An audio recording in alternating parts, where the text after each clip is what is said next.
Hello dear students, चलिए जी next theorem start करते हैं। शो करना है हमने कि एम ए और एम बी की जीसीडी जो होगी वो इक्वल होगी एम मल्टीप्लाई ए और बी की जीसीडी, जहाँ पे एम हमारे पास कोई भी एक पॉजिटिव इंटीजर है। ठीक है, इसकी एक कोरोलरी है कि अगर एम जो है वो नॉट इक्वल टू ज़ीरो हो, यानी कि इसमें दोनों केस आ जाते हैं कि यहाँ पे सिर्फ m पॉजिटिव इंटीजर था, यानी कि m जो है वो ग्रेटर दैन ज़ीरो था। तो इस चीज़ में दोनों केसेज आ जाते हैं कि जब m ज़ीरो से बड़ा हो और जब m ज़ीरो से छोटा हो। उस वक़्त हमने शो करना है कि m a और m b की जीसीडी जो होगी वो a b की GCD multiply by some positive m होगी। ठीक है ना, ये मोड का मतलब है कि ये पॉजिटिव हो जाएगा। तो पहले हम छोटी सी एक एग्जांपल ले लेते हैं। एग्जांपल से हम पहले इसको समझ लेते हैं, समझने के बाद हम इसका प्रूफ देखेंगे। ठीक है ना, पहले हम छोटी सी एग्जांपल ले लेते हैं। तो एग्जांपल के तौर पे हम 12 और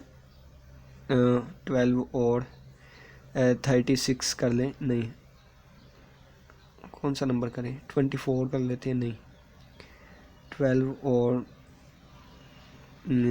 4 बार 16 कर लेते हैं। ठीक है ना, इन दोनों की हमने जीसीडी फाइंड करनी है। ठीक है, तो इन दोनों की जीसीडी आपको पता है कि 16 को अंदर रखेंगे, 12 पे तकसीम किया, 12 एक बार 12, बाकी बचा 4। ठीक है, रिमाइंडर ज़ीरो नहीं आया, अब इसको अंदर रखा तो 4 3 बार 12, बाकी बचा ज़ीरो। तो रिमाइंडर हमारे पास आ गया ज़ीरो। इसका मतलब हमारे पास आ गई जीसीडी। जीसीडी कितनी आई? जीसीडी आ गई हमारे पास 4। ठीक है, 12 और 16 की जीसीडी आ गई 4, यानी कि ये अगर मैं इसको ए कह दूँ और इसको मैंने बी कह दिया तो इसकी जीसीडी आ गई 4। ठीक है, अगर मैं एक एम लूँ और इस एम को ए और बी के साथ मल्टीप्लाई करवाऊँ, ठीक है, तो एम की वैल्यू आप कोई भी ले लें। मैं फ़र्ज़ करता हूँ मैंने 5 ले ली। ठीक है, तो 12 5 बार 60 और 16 ज़रबे 5 80 आ जाएगा। ठीक है, 80 और 60 की जीसीडी जो होगी ना, 80 और 60 की जीसीडी ये किसके इक्वल होगी? 5 ज़रबे ये वाला 4। ठीक है, ये वाली जीसीडी होगी। कैसे होगी हम प्रूफ कर लेते हैं। 80 को अंदर रखा, 60 पे तकसीम किया तो 60 एक बार 60, बाकी बचा 20, और अब ये इस 60 को अंदर रखा। ठीक है, तो 20 से 3 बार 60। ठीक है, यानी कि जब 20 से डिवाइड किया उस वक्त रिमाइंडर ज़ीरो आया तो 20 जीसीडी है। ये वाली प्रॉपर्टी कहती है कि अगर देखें ना, ए और बी की जीसीडी 4 थी, ए और बी की जीसीडी 4 थी, एम ए और एम बी की जीसीडी कितनी आई? 5 एम मल्टीप्लाई बाय ए और बी की जीसीडी, यानी कि ये वाली चीज़ क्या है? एम ए और एम बी की जीसीडी है, और ये 5 क्या है? ये एम है, और ये 4 क्या है? 4 ए और बी की जीसीडी है। ठीक है, यही हमने प्रूफ करना है। ये तो मैंने एक एग्जांपल लिया ना, इन जनरल हमने इसको प्रूफ करना है। ठीक है ना, यही चीज़ को। और अगर मैं ये तो m ग्रेटर दैन ज़ीरो के लिए था, अगर मैं m लेस दैन ज़ीरो के लिए लूँ, m लेस दैन ज़ीरो, तो इसके लिए दोबारा यही एग्जांपल कि a और b अगर मैं कह दूँ मेरे पास 12 और 16 है, और इसकी जीसीडी हमारे पास आ गई 4। ठीक है, अब m की वैल्यू मैं -5 लूँगा। अब m की वैल्यू मैंने -5 ली, तो ये चीज़ क्या बनेगी? m a और m b की जीसीडी, यानी कि -60 और -80 की जीसीडी। तो इसकी जीसीडी क्या आएगी? तो इसकी जीसीडी आएगी पॉजिटिव नंबर ए और बी की जीसीडी, यानी कि अगर हम -80 को अंदर रख के -60 पे डिवाइड करवाएं तो 1060 -1 से मल्टीप्लाई करेंगे तो ये बाकी कितना बचेगा? -20 बचेगा, -20। अब -16 को अंदर रखेंगे 60 को, तो ये -3000 मल्टीप्लाई करवाएंगे तो ये ज़रा सी मिस्टेक हो गई, क्योंकि रिमाइंडर तो हमारे पास नेगेटिव आ ही नहीं सकता। ठीक है, तो हम इसको क्या करवाएंगे? -2 से मल्टीप्लाई करवाएंगे। -2 से मल्टीप्लाई करवाया तो ये -120 बनेगा। यहाँ पे करते हैं, -80 को अंदर रखा, -16 से डिवाइड करवाया, -60 से डिवाइड करवाया। ठीक है, तो अब इसको हम किससे मल्टीप्लाई करेंगे? तो इसको 1 से मल्टीप्लाई किया तो ये -16 आ गया, अलामा चेंज हुई। तो अलामा चेंज होने के बाद तो हमने आंसर जो है वो नेगेटिव का आएगा, हमने आंसर पॉजिटिव का लेके आना है। इस वजह से हमने इसको किससे मल्टीप्लाई किया? हमने इसको -2 से मल्टीप्लाई, इसको हमने 2 से मल्टीप्लाई किया। ठीक है, जब 2 से मल्टीप्लाई करेंगे तो ये आएगा -120। अब अलामा चेंज हुई, 120 में से 80 निकालें तो आ गया 40। ठीक है, अब रिमाइंडर ज़ीरो नहीं आया, अब इस -60 को अंदर रखा और अब मल्टीप्लाई करेंगे तो अगर हम 1 से करेंगे तो आंसर रिमाइंडर नेगेटिव आएगा, लेकिन रिमाइंडर हमेशा पॉजिटिव होता है, तो हम इसको 2 से मल्टीप्लाई करेंगे, -2 से, तो ये -80 आ जाएगा, अलामा चेंज हुई और बाकी आ गया 20। ठीक है, अब रिमाइंडर 0 नहीं आया, अब 40 को अंदर रखा, 20 2 बार 40। ठीक है, तो देखें अब हमारे पास जीसीडी जो आएगा वो पॉजिटिव आया है, यानी कि नेगेटिव नंबर्स का जीसीडी भी पॉजिटिव आया है। और इस 20 को मैं लिख सकता हूँ 5 × 4, और 5 का 5 मैंने वैसे ही रहने दिया, 4 क्या था, ए और बी की जीसीडी थी। ठीक है, यानी कि नेगेटिव भी, अगर मैं एम की वैल्यू नेगेटिव भी लूँगा ना तो आंसर पॉजिटिव ही आएगा। तो ये मेरे पास कोरोलरी थी कि अगर एम छोटा भी लें 0 से या बड़ा भी लें तो हमारा एम जो है वो बाद में पॉजिटिव आ जाएगा बाहर। तो ये सारा हम प्रूफ करेंगे। तो प्रूफ को हम करते हैं स्टार्ट। ये तो हमने एग्जांपल्स के थ्रू देखा था, अब हम इन जनरल लेके चलते हैं। तो सबसे पहले हम यहाँ पे हेडिंग लगा लेते हैं प्रूफ। ठीक है, ये हमने हेडिंग लगा ली प्रूफ। अब देखें कि अगर एक छोटी सी एग्जांपल के अगर हमने 3 कंडीशंस फुलफ़िल करनी होती है। फ़र्ज़ किया कि मैंने एक अपनी तरफ से कोई एक नाम ले लिया, फ़र्ज़ किया कि मैं कह देता हूँ, क्या कहूँ, अगर फ़र्ज़ किया मैंने MN नाम ले लिया, एक MN। अगर मैंने शो करना है कि ये MN हमारे पास GCD है, ये मैंने शो करना है MN GCD है, तो मैं इस पर 3 कंडीशंस GCD की फुलफ़िल करूँगा।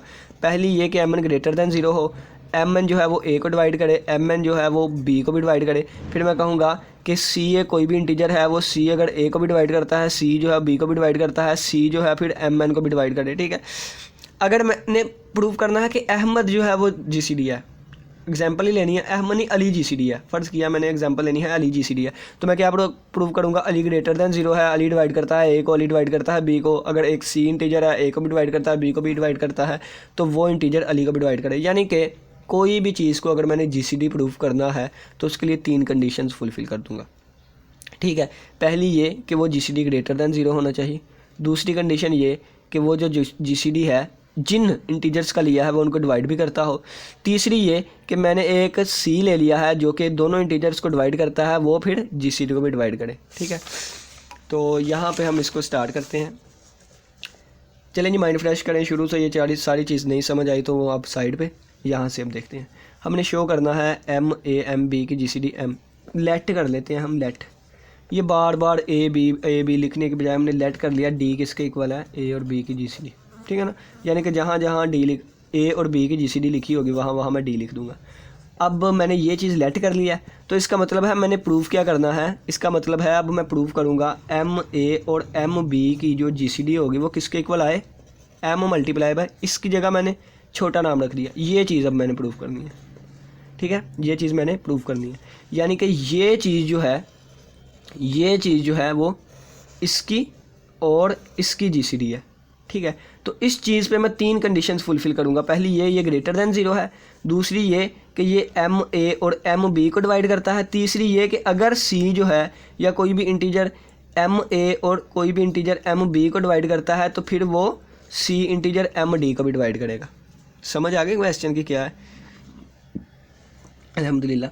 अब देखें, ये चीज़ मैंने प्रूव करनी है। ये चीज़ क्या है, GCD है इन चीज़ों का। ठीक है, ये चीज़ GCD है इसका और इसका, तो ये चीज़ ग्रेटर दैन 0 हो, ये सारी चीज़ इसको भी डिवाइड करे, ये सारी चीज़ इसको भी डिवाइड करे। दूसरी प्रॉपर्टी भी ठीक हो गई। अब अगर कोई इंटीजर इसको डिवाइड करता है, इसको डिवाइड करता है, तो वो इंटीजर इसको भी डिवाइड करे, हमारा प्रूव हो जाएगा। ठीक है ना, 3 कंडीशंस लेके चलेंगे। सबसे पहले देखें कि M जो है वो ग्रेटर दैन 0 है। ठीक है, आपको पता है कि अगर मैंने कह दिया है D जो है वो A और B का GCD है, तो ये तो 3 कंडीशंस लाजमी फुलफ़िल करेगा। D जो है वो ग्रेटर दैन 0 है, D जो है वो A को भी डिवाइड करेगा, D जो है वो B को भी डिवाइड करेगा, और तीसरी कंडीशन ये है कि अगर C डिवाइड करता है A को, अगर C डिवाइड करता है B को, देन C डिवाइड करेगा D को भी। ठीक है ना, ये 3 कंडीशंस हमें पता है। अब देखें, अब मैंने ये पहली कंडीशन फुलफ़िल करनी है, MD जो है वो ग्रेटर दैन 0 के है। ठीक है, तो पहली कंडीशन को लेके चलते हैं, MD ग्रेटर दैन 0 होगा, क्योंकि हम जानते हैं कि D भी 0 से बड़ा है एंड और M भी जो ग्रेटर दैन 0 के है। ये देखें, मैं बता के आया था, जब 2 नंबर्स ग्रेटर दैन 0 हैं उनको मल्टीप्लाई करेंगे आंसर भी ग्रेटर दैन 0 होगा। पहली कंडीशन हमारी फुलफ़िल हो गई। दूसरी कंडीशन पे आए। हमें पता है कि डी डिवाइड करता है ए को भी एंड डी डिवाइड करता है बी को भी, ठीक है। तो इनके साथ दोनों तरफ मैं कोई ना कोई इंटीजर मल्टीप्लाई करवा देता हूँ, यानी कि फ़र्ज़ किया मैंने एम ही मल्टीप्लाई करवा दिया, तो ये क्या आएगा, एम डी डिवाइड करता है एम ए को भी एंड एम डी जो है वो डिवाइड करता है एम बी को भी। दूसरी कंडीशन भी फुलफ़िल हो गई, क्या थी कि एम डी डिवाइड करे एम ए को भी, एम डी डिवाइड करे एम बी को भी, एम डी डिवाइड करे एम ए को भी, एम डी डिवाइड करे एम बी को भी। दूसरी कंडीशन भी ठीक हो गई। अब तीसरी कंडीशन पे चलते हैं। अगर मैंने कह दिया है कि सी डिवाइड करता है, इनके लिए जीसीडी प्रूफ करना है ना, तो अब मैंने सपोज किया है सी डिवाइड करता है एम ए को एंड सी डिवाइड करता है एम बी को, देन मैंने शो करना है कि डी सी जो है वो डिवाइड करेगा एम डी को भी, ठीक है ना। तो सी डिवाइड करता है एम ए को, सी डिवाइड करता है एम बी को, ठीक है। हमें पता है यहाँ से सी डिवाइड करता है ए को, ठीक है, सी डिवाइड करता है बी को भी। तो यहाँ हमें पता है सी डिवाइड करता है ए को, सी डिवाइड करता है बी को, सी इसके मल्टीपल को भी डिवाइड करेगा, यानी कि एम ए को भी डिवाइड करेगा, सी जो है वो बी एम को भी डिवाइड करेगा, ठीक है। अगर सी जो है एम ए को भी डिवाइड करता है, सी जो है वो बी एम को भी डिवाइड करता है, तो सी इनके जीसीडी को भी लाजमी डिवाइड करेगा। तो ये हमारे पास हमारा प्रूव हो गया। ये सी जो है वो किसको डिवाइड करेगा, अब एम डी को भी, ठीक है ना। अब देखें आपकी बुक पे ना इसी को थोड़ा सा चेंज किया गया है। कैसे किया गया है, उन्होंने सी नहीं लिया, सी की जगह सी एम लिया है, ठीक है ना। सी की जगह उन्होंने एम सी ले लिया है। तो आपकी मर्ज़ी, आप अकेला सी लेके चलें वो भी ठीक है, आप एम सी लेके चलें वो भी ठीक है। अगर आपने अकेला सी लेके चलना है तो फिर आप कहेंगे अगर सी डिवाइड करता है ए को तो सी डिवाइड करेगा एम ए को भी, अगर सी डिवाइड करता है बी को सी डिवाइड करेगा एम बी को भी। लेकिन अगर आपने बुक वाला लेके चलना है तो आप कहेंगे सी डिवाइड करता है ए को, तो इसका मतलब है एम सी डिवाइड करेगा एम ए को। इसी तरह अगर सी डिवाइड करता है बी को तो एम सी डिवाइड करेगा एम बी को भी। अगर एम सी इसको भी डिवाइड करता है, एम सी इसको भी डिवाइड करता है, तो एम सी इनके जी सी डी को भी डिवाइड करेगा, और यानी कि इन दोनों का जी सी डी हमारे पास एम डी आएगा, ठीक है ना। और इसके साथ आप लोगों ने कंडीशन लगानी है कि ये इसी वक्त पॉसिबल है क्योंकि M C is a common divisor of M A and M B, ठीक है ना। तो ये हमारा प्रूव हो गया। अब प्रूफ क्या हो गया, तीनों कंडीशन हमने सेटिस्फाई कर दी। तो इसका मतलब है कि इसका मतलब क्या है, एम ए और एम बी की जी सी डी हमारे पास क्या है, एम डी है, और एम डी हमारे पास क्या है, एम मल्टीप्लाई बाय डी हमारे पास ये चीज़ थी, ठीक है। अब कोरोलरी इसकी देख लेते हैं। कोरोलरी में क्या है, सिर्फ ये वाला तो हमने प्रूव कर दिया ग्रेटर दैन ज़ीरो के लिए, ठीक है। ये देखें ग्रेटर दैन ज़ीरो के लिए हमारा केस हो गया। अब लेस दैन ज़ीरो के लिए हम करते हैं, तो लेस दैन ज़ीरो के लिए हम इसको लेके चलते हैं। लेस दैन ज़ीरो के लिए हम अब प्रूव करते हैं।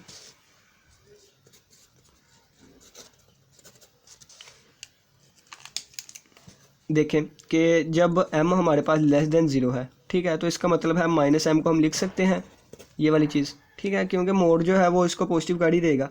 तो यहाँ पे ये जो चीज़ होती है ये किसके ग्रेटर दैन ज़ीरो होती है। अगर फ़र्ज़ करें a है ना, ठीक है, माइनस ए है, तो माइनस ए को हम ऐसे भी लिख सकते हैं, ठीक है, और ये चीज़ दोबारा पॉजिटिव हो जाती है, ऐसे भी लिख सकते हैं, और इसका आंसर जो है वो हमेशा पॉजिटिव आता है, ठीक है। तो इसको हमने इस फॉर्म में लिख दिया, ठीक है। अब देखें, नहीं ये चीज़ गलत हो गई।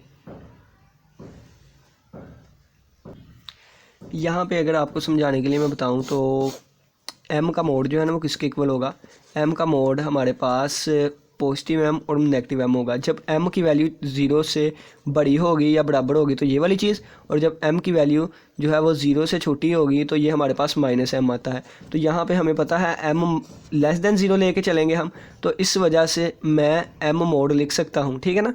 माइनस m की जगह m मोड भी लिख सकता हूँ, लेकिन इसके साथ मुझे ये वाली कंडीशन लगानी पड़ेगी, ठीक है। ये मैंने कंडीशन लगा दी। अब देखें कि m a और m b की जो GCD आएगी ना वो क्या आएगी। अब m हमारे पास नेगेटिव है, तो m हमारे पास नेगेटिव है, तो m a और माइनस m b, ठीक है, ये हमने लिख दिया। तो ये चीज़ हमारे पास किसके इक्वल आएगी, यहाँ से हमारे पास हम इसको m का मोड भी लिख सकते, या ये चीज़ रहने दें, यहाँ से स्टार्ट करें। माइनस m a और माइनस m b की GCD हम माइनस m की जगह ये मोड भी लगा सकते हैं। क्यों लगा सकते हैं, क्योंकि हमें पता है m 0 से छोटा है, ठीक है ना। तो यहाँ भी m का मोड और b, और इन दोनों में से हमने m का मोड कॉमन ले लिया a और b, और ये हमें पता है दोबारा m के इक्वल होता है, ठीक है ना। तो ये हमारे पास हमारी कोरोलरी का प्रूव हो गया। उम्मीद करते हैं आज के लेक्चर की समझ आई होगी। इसी के साथ इजाज़त दीजिए। अल्लाह हाफिज़, अल्लाह निगहबान।